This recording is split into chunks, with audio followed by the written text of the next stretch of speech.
The work that I have the pleasure of presenting to you today deals with an issue that I have started to deeply care about in recent months and which should be discussed much more widely than in the past decades. The focal point is the war interpreter and interpreter in peace negotiation. This choice must be made with full awareness of duties and risks.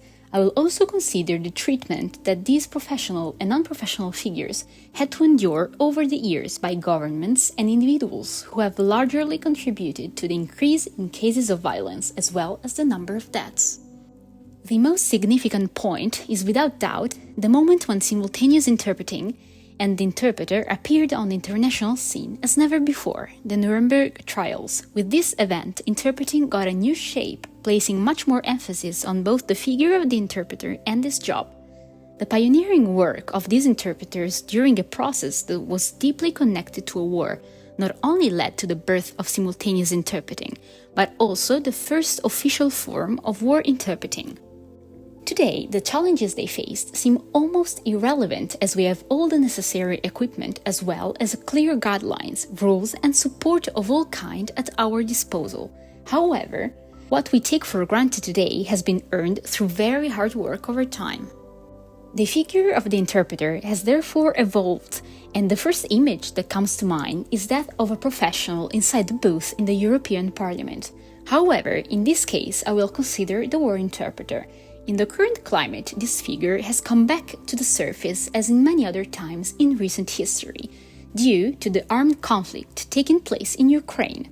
However, the most appropriate example remains that of the numerous interpreters chosen from the local population during the conflicts in Afghanistan, Iran and Palestine. As one can easily guess, if the job of an interpreter already entails great responsibility from the very beginning, those who decide to do this have to face even greater challenges. The infinite sensitivity of this task requires much more preparation and diplomacy than it would necessarily be required. The interpreter must be prepared with the right technical terminology specific to this field and must be able to master numerous techniques and strategies needed to do the job well, but he must also possess a considerable emotional intelligence. We must also highlight the great risks that are still ignored today. An interpreter actively working in a country at war is in fact the target of acts of violence and retaliation. He is labeled as a traitor since he becomes the bridge with the enemy. The interpreter, a member of the local community, runs the risk of being kidnapped and then tortured to extort information.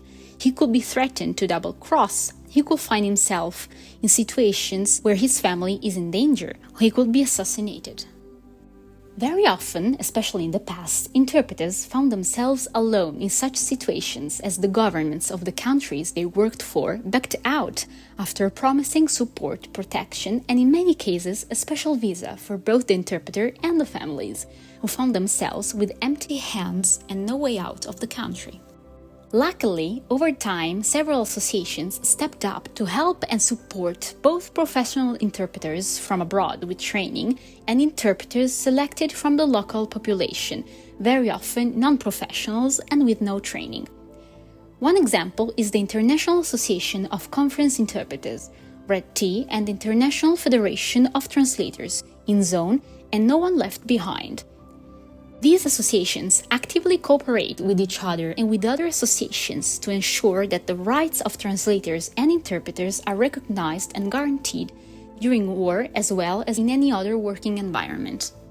In particular, No One Left Behind was born thanks to the collaboration between former Afghan interpreter Janis Shuwari and the US captain Matt Ziller, who had the opportunity to work together in the field.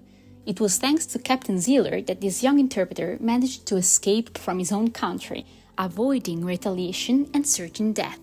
Together, they now help other interpreters in difficulty, facilitating the process of obtaining a visa and helping refugees rebuild their lives. Despite the great work of these associations, it is necessary for the governments of the countries involved in such situations not only to recognize the problem, but above all to commit themselves to provide support and protection by keeping their promises to the interpreters working for them.